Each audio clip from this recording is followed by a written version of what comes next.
Christmas అన్నమాట. మరి ప్రతిరోజు ఆ సంతోషము మనలో ఉంటుంది.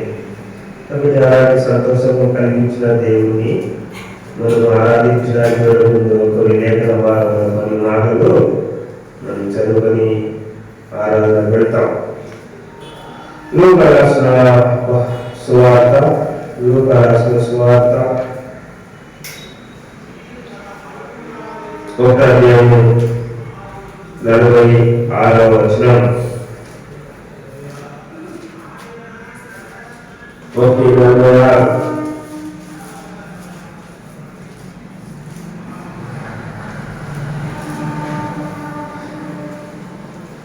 నా ప్రాణమును ప్రభువును గణపరుచున్నది. ఆయన తన దాసురాలి దీనస్థితిని కటాక్షించెను. నా ఆత్మ నా రక్షకుడైన దేవుని యందు ఆనందించెను. సర్వశక్తిమంతుడు నాకు గొప్ప కార్యములు చేసిన కనుక ఇది మొదలుకొని అన్ని తరముల వారు నన్ను ధన్యవాదని అందరూ. ఆయన నామము పరిశుద్ధము. ఆయనకు భయపడవారి మీద ఆయన కనికరము తరతరములను ఉండను. కాబట్టి ఇక్కడ మర్యాద మనం చూస్తాం. అందులో మర్యాదని ఎంతో గొప్పగా ఎంచుకుంటారు. ఈ మర్యాద ఒక చరిత్రని మనం చూస్తా ఉంటే మర్యాద గురించి ఎక్కడో ప్రస్తావించబడింది.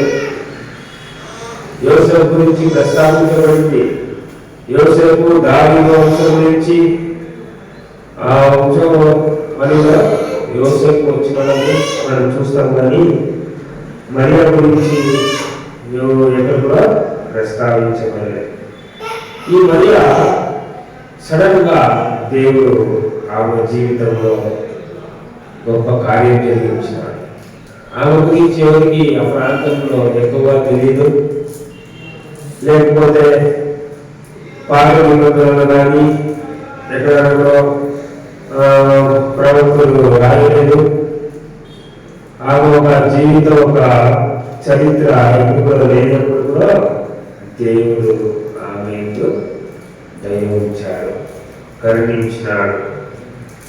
ఆమె ఒక దీన స్థితిని కటాక్షించినాడు. కాబట్టి ఆమె దీనికి పాత్రలాగా కాదు అని ఆమె గుర్తెరిగింది. అందుకే ఆమె దేవుని మనకు యేసుక్రీస్తు ఆమె గర్భంలో జన్మింప చేసిన దేవునికి ఎంతో కృతజ్ఞతగా ఆమె దేవుని స్తుతించేది మనం చూస్తా ఉన్నాం. అందుకే నా ప్రాణములు ప్రభువులు గణపరుచున్నది. కాబట్టి ఆ ప్రాణం ప్రభుని గణపరుచున్నదంట. కాబట్టి మరియా యేసు ప్రభు ఆమె జీవితంలో ఆమె గర్భంలో జన్మించినందుకు మరియా దేవుని స్తుతిస్తా ఉంది, గణపరుస్తా ఉందన్నమాట. ప్రియరా, మనం కూడా ఈ ఉదయకాలంలో మరియలాగా మన దేవుని మనం గణపరిచే వారు ఉన్నాం.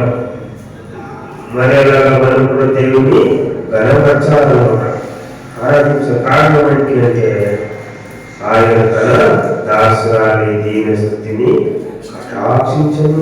కాబట్టి దేవుడు ఒక దీన స్థితిని కటాక్షించినాడు.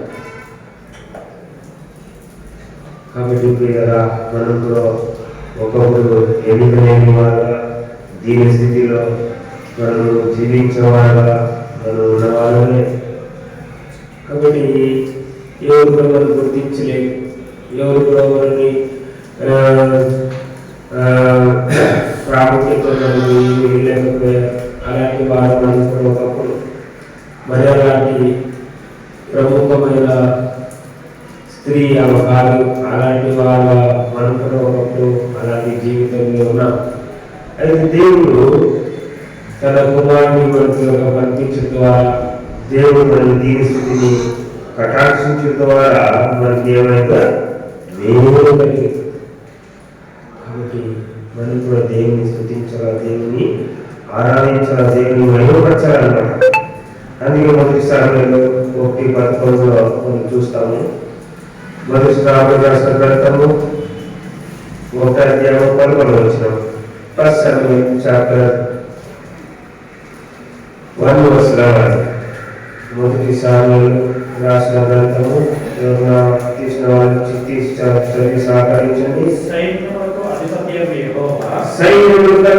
యెహోవా నీ సేవకుడైన నాకు కలిగి ఉన్న శ్రమను చూసి నీ సేవకుడైన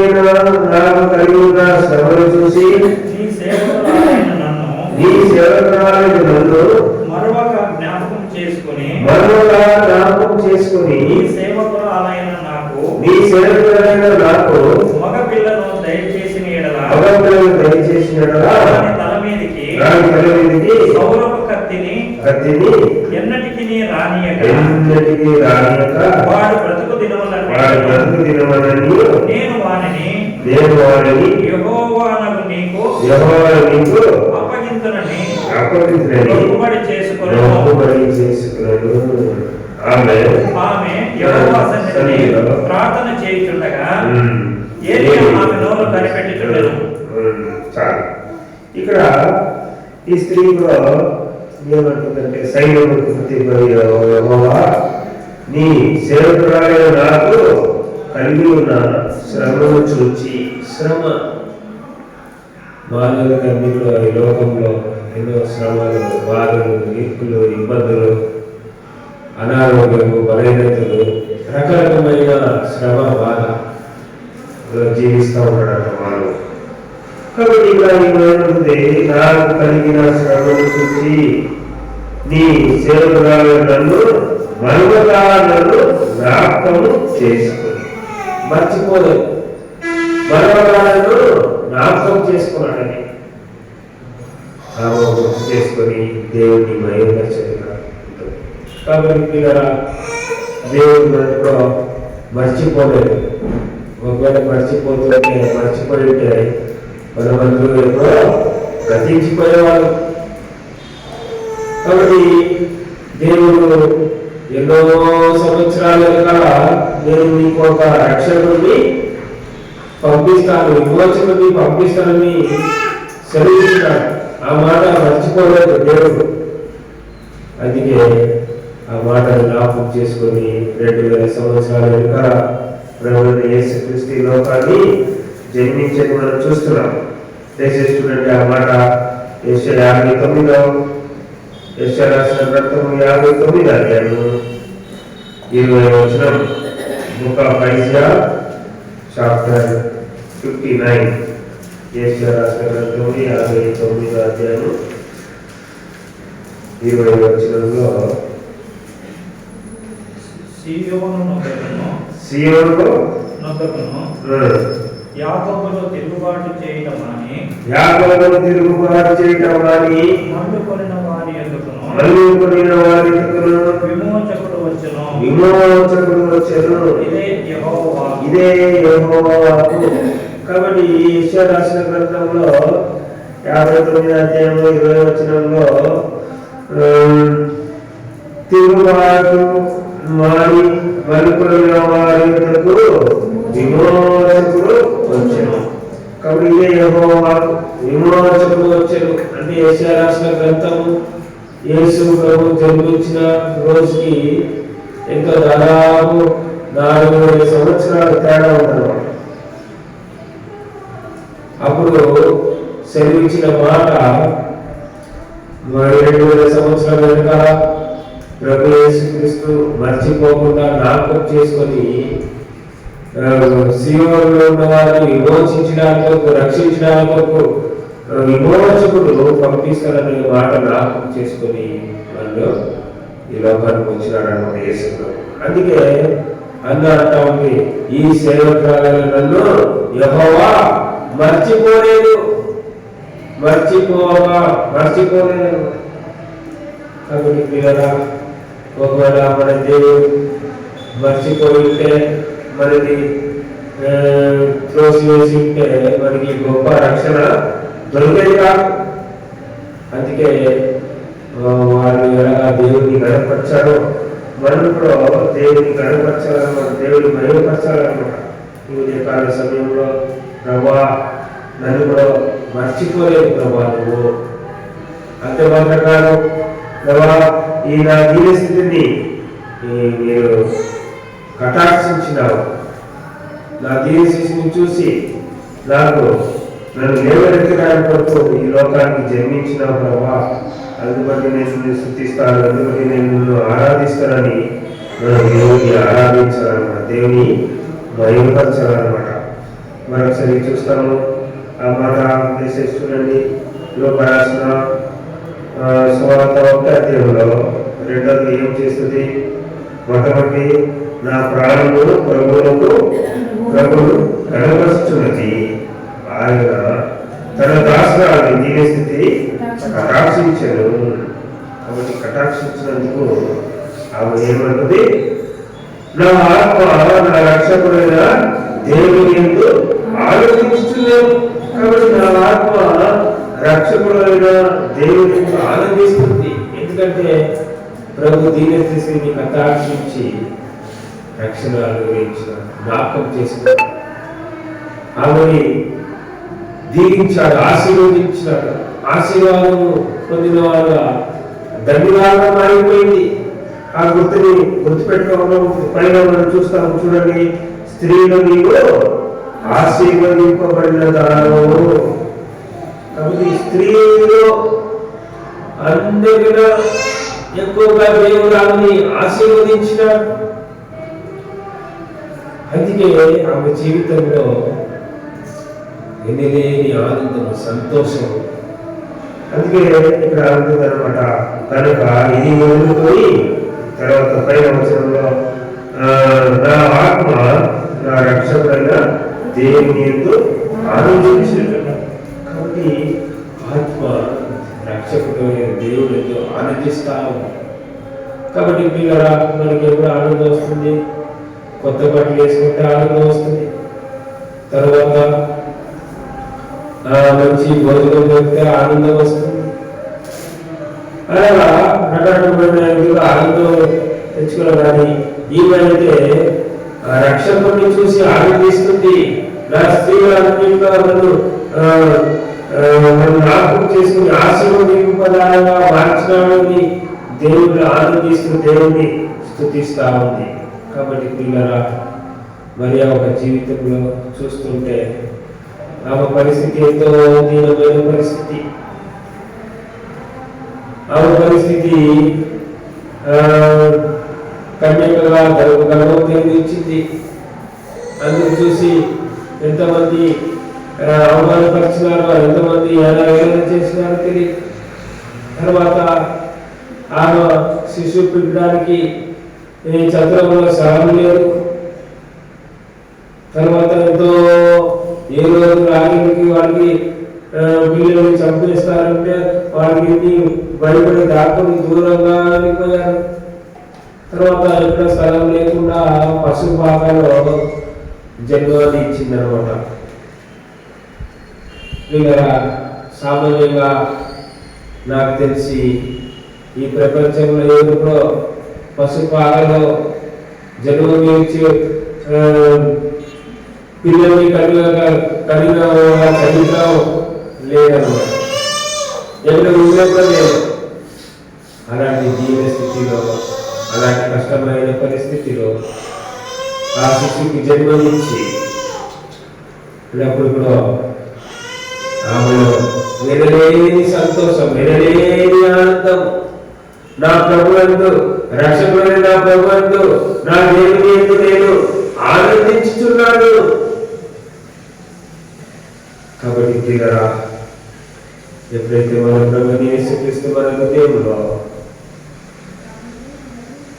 జన్మిస్తారో, ఎప్పుడైతే మన ప్రభువుని యేసుక్రీస్తు మన దీన స్థితిని కటాక్షిస్తాడో, ఎప్పుడైతే మన ప్రభు యేసుక్రీస్తు మనని మర్చిపోకుండా ఉంటాడో, మరియకు కలిగిన ఆనందంగా మన జీవితంలో ఎప్పుడో ఆనందంతో మన జీవితం ఉప్పొంగిపోతా ఉంటుంది అనమాట. ఇక్కడ అందుకే మరి అంటుంది, ఆమెకి ఎన్ని బాధలు ఉన్నా, ఎన్ని కష్టాలు ఉన్నా, ఎన్ని ఇరుకులు ఉన్నా, ఎన్ని అవమానాలు ఉన్నా, ఆమె ఏమంటుందంటే నా రక్షకుడుగా దేవుని యందు ఆనందించను. కాబట్టి రక్షకుడైన దేవుని యందు ఆనందిస్తుంది. మనం కూడా ఆనందంతో దేవుని స్తుతించాలి, దేవుని ఆరాధించాలి, దేవుని మహిమపరచాలన్నమాట. దయచేసి చూడండి, కింద భాగంలో చూస్తే చెప్తాను కనుక ఇది మొదలుకొని అన్ని తరం వారు నన్ను నమ్మినారని అందరూ ఆయన నామము పరిశుద్ధము, ఆయనకు భయపడే వారి మీద ఆయన కనికరము తరతరములు ఉండును. కాబట్టి ఆయన భయపడేవారు ఎట్లా, ఆయన కనికరము తరతరముగా ఉంటుందంట. దేవుని కనికరము మరియ మీద వచ్చినప్పుడు దేవుని ఘనపరుస్తా వచ్చింది, రక్షకుడైన దేవుని బట్టి ఆనందిస్తూ ఉంటుంది. కాబట్టి ఆయనకి తరతరంలో ఉండే కనికరం దొరికింది ఆమెకి. మనకు ఒకప్పుడు భయభక్తి లేకుండా మన ఇష్టానుసారంగా మనం జీవించేవారుగా ఉన్నాం. దేవుడి వైపు తిరగకుండా, దేవునికి వెతుకుండా అన్యజనుల వలె మన త్రోవ తప్పి చీకటిలో నడుచుకుంటా వచ్చినాం. మన జీవితం అంతా అంధకారంతో నిండింది. పాపం చేత, అంధకారం చేత, సంతోషం లేక మనము జీవిస్తా వచ్చేవాళ్ళు. అయితే మన దేవుడు ఘోర అంధకార లోకానికి వచ్చి మన అంధకారాన్ని అన్ని తొలగించినాడు. ఈ లోకానికి వచ్చాడు. పిల్లరా, ఈ లోకానికి వచ్చేది మాత్రం కాదు, మన కొరకు ఆ కలవారి మరణించి మన పాపాన్నంతా కడిగి పరిశుద్ధపరిచేసినాడు. పాపంకి తగిన శిక్ష తప్పదు. ఎవరు పాపం చేస్తారో వాడికి శిక్ష తప్పదన్నమాట. కాబట్టి మనము జన్మంత కర్మంత పాపలను ఏ ఒక్క మంచితనం లేని వారు, అలాంటి వారి మీద మనల్ని దేవుడు కనికరించినాడు. అలాంటి వాడు దేవుడు మనల్ని రక్షించినాడు. అందుబట్టి మనం కూడా మర్యాదగా దేవుని స్తుతించాలి, దేవుడిని ఆరాధించబద్దులై ఉన్నాం. కాబట్టి ఇప్పుడు మాటలు మనం జ్ఞాపకం చేసుకొని దేవుని స్తుతిస్తాం, దేవుని ఆరాధిస్తాము. కీర్తనలో 134 కీర్తనలో మాటలు దయచేసి చదువుతాం అన్నమాట. కీర్తన 34 కీర్తన 2వ వచనం 3వ వచనం. 34వ కీర్తన 2, 3.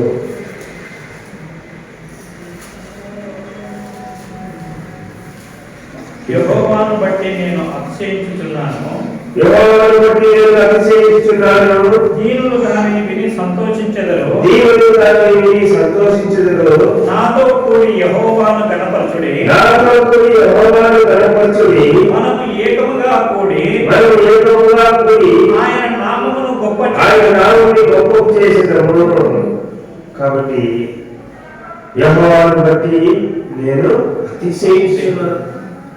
మరి అయితే ఆ దేవుని వ్యవహారం బట్టి అతిశయిస్తుంది. ఎంత సంతోషమో, ఎంత అతిశయమో. లోక రక్షకుడు మరియా గర్భంలో జన్మిస్తున్నాడంటే సామాన్యమైన మాటలు కావు.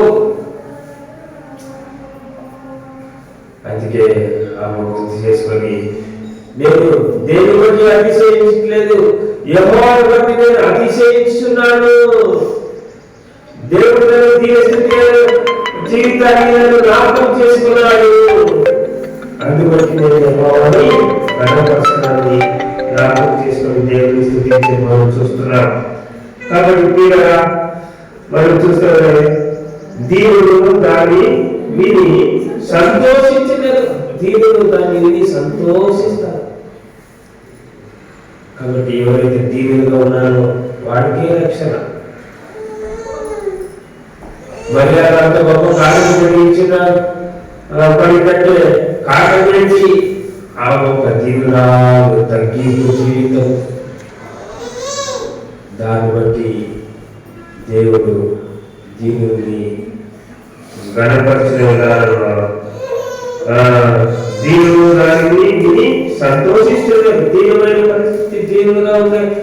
దాన్ని వినప్పుడు వారి జీవితంలో సంతోషం కలిగినారు. తర్వాత నాతో కూడి యెహోవాను గణపరచుడి, మనము ఏకముగా కూడి ఆయన నామమును గొప్ప చేసేదాము. కాబట్టి మనం ఎప్పుడు ఏకముగా కూడి దేవుని యొక్క నామాన్ని మనం గొప్ప చేసేవారుగా ఉండాలని దేవుడు జ్ఞాపకం చేస్తూ వచ్చినాడు. కాబట్టి అన్నప్పుడు దేవుని నామాన్ని గొప్ప చేస్తూ వచ్చింది, దేవుని నామాన్ని గణపరుస్తూ వచ్చింది. కాబట్టి మనం కూడా దేవుని నామాన్ని గణపరచాలా, దేవుని నామాన్ని గొప్ప చేయాలా. కారణం ఏంటంటే దేవుడు మన కొరకు మరి విమోచించడానికి కొరకు గొప్ప ప్రయోజనాలు చెల్లించినాడు. ఆ కల్వారి శిలువలో మన కొరకు మరణించిన, ఎంతో అవమానం నింద వేదన భరించిన, లేకపోతే మనము ఆ శిక్షని పొందాల్సిన వారు. ఇంకొక మాటలు చెప్పాలంటే దేవుడు మన హృదయంలో నివసించడానికి మనము పాత్రలు కావు. ఎందుకంటే మన అపవిత్రులు మన హృదయంలో, మన తలపులు అన్నిలో చెడిపోయి ఉన్నది. చెడు ఆలోచన, చెడు అన్ని చెడుగా వెళ్ళిపోయింది. కాబట్టి మరి ఆ గర్భంలో యేసు ప్రభు జన్మించాలంటే ఆమె ఒక తగ్గింపు దీనస్థితి, ఆమె ఒక పరిశుద్ధ జీవితం బట్టి ఆమె గర్భంలో జన్మించడానికి సిద్ధపడ్డాడు. కాబట్టి దేవుడు మనలో నివసించాలంటే మనలో ఉండే పాపము, మనలో ఉండే ప్రతి దోషము అన్ని కడిగించబడిన తర్వాత, పరిశుద్ధపరచబడిన తర్వాత మనలో నివసించగలుగుతాడు. కాబట్టి అలాగా మనల్ని పరిశుద్ధపరచడానికి ఆయన రక్తాన్ని కార్చినాడు. ఆయన రక్తం ద్వారా మనల్ని కడిగి పరిశుద్ధపరిచి దేవుడు మనలో నివసిస్తున్నాడు. కాబట్టి కన్యామర్యాలు ఎలాగా గర్భంలో యేసు ప్రభు జన్మించినాడో దాన్ని బట్టి ఆమె సంతోషిస్తూ వచ్చింది, యెహోవాను గణపరుస్తూ వచ్చింది. అయితే మనం ఎలాగ ఎందుకు దేవుడిని స్తుతించాలి, ఎందుకు దేవుడిని ఆరాధించాలంటే మనం కూడా పాపము, అపవిత్రము, చీకటితో నిండిన మనని దేవుని రక్తంలో కడిగి పరిశుద్ధపరిచి మనలో నివసిస్తున్నాడు. కాబట్టి పిల్లరా, ప్రభా నా హృదయంలో వచ్చిన, నాలో నివసిస్తున్నా, నా మధ్యలో నివసిస్తున్నా అని అందుబట్టి అన్నవలే నన్ను మర్చిపోకుండా జ్ఞాపకం చేసుకున్నావు. మర్యాదలే దీని స్థితిని కటాక్షించి ధన్యవాదాలుగా మార్చినావు. అలాగే కూడా రక్షణ ఇచ్చి ధన్యులుగా మార్చినావు ప్రభా. అందుబట్టి నేను స్తుతిస్తాను, అందుబట్టి నేను ఆరాధిస్తానని మనం దేవుని స్తుతించాలా, దేవుని ఆరాధించాలా, దేవుని గణపరచాలన్నమాట. అందుకే కీర్తన ఏమన్నాడు, 34 కీర్తన 1వ వచనంలో, నేను ఎల్లప్పుడూ యెహోవాను సన్నిధించెదను, నిత్యము ఆయన కీర్తి నా నోట ఉండదు. యెహోవాను బట్టి నేను అతిశయిస్తున్నాను. కాబట్టి నేను ఎల్లప్పుడూ యెహోవాను సన్నిధించెదను. కాబట్టి దేవుని ఎల్లప్పుడూ సన్నిధించాలి, దేవుని స్తుతిస్తాను అని దేవుని స్తుతిస్తా వచ్చినాడు. కాబట్టి ఇలా మనము మరి ఆయన స్తుతిస్తా వచ్చిన దావీదు గారి కీర్తనలో నేను ఎల్లప్పుడూ దేవుని సన్నిధించలేను అని దేవుని స్థుతిస్తూ వచ్చిన అన్నాడుగా ఆయన ఆయన పరిస్థితి చూసి నేను వరవలేని దేవుని స్థుతిస్తూ వచ్చింది. కాబట్టి మరి కూడా విజయకాలం సమయంలో దేవుని గణపరుస్తాం, దేవుణ్ణి గొప్ప చేస్తాం. ప్రభా నన్ను జ్ఞాపకం చేసుకుని నన్ను రక్షించినావు, నాకు ఆనందం ఇచ్చినావు, సంతోషం ఇచ్చినావు, నన్ను తండ్రిగా చేసినావు, నన్ను తండ్రిగా చేసినావు, నేను మానవులందరిలో నేను ఆశీర్వదించబడిన వాళ్ళగా మార్చినావు ప్రభా. అందుబట్టి నేను నిన్ను స్థుతిస్తా ఆరాధిస్తానని నన్ను దేవుని స్థుతించాలా ఆరాధించాలా. మనం సరే ఆ మాట మనం చూసుకొని అది ఆరాధన పెడతాము. లూకాకి 1వ అధ్యాయంలో లూకా రాసిన సువార్త 1వ అధ్యాయం 46వ వచనము అందులో చదువుకున్నాము. నా ప్రాణమును ప్రభువును కనపరుచునని ఆయన తన దాసురాలు దీని కటాక్షించెను. నా ఆత్మ నా రక్షకుడైన దేవుని ఆనందించెను. కాబట్టి దేవునితో ఆనందించి దేవుని నామాన్ని గణపరిచి దేవుని ఆరాధించడానికి మనకు దేవుడు సాయం చేయగలరా. లేచి ఒక పాట పాడుకుంటాము. పాట పాడుకున్న తర్వాత వ్యక్తిగతంగా దేవుని ఆరాధించడానికి వెళ్తాం.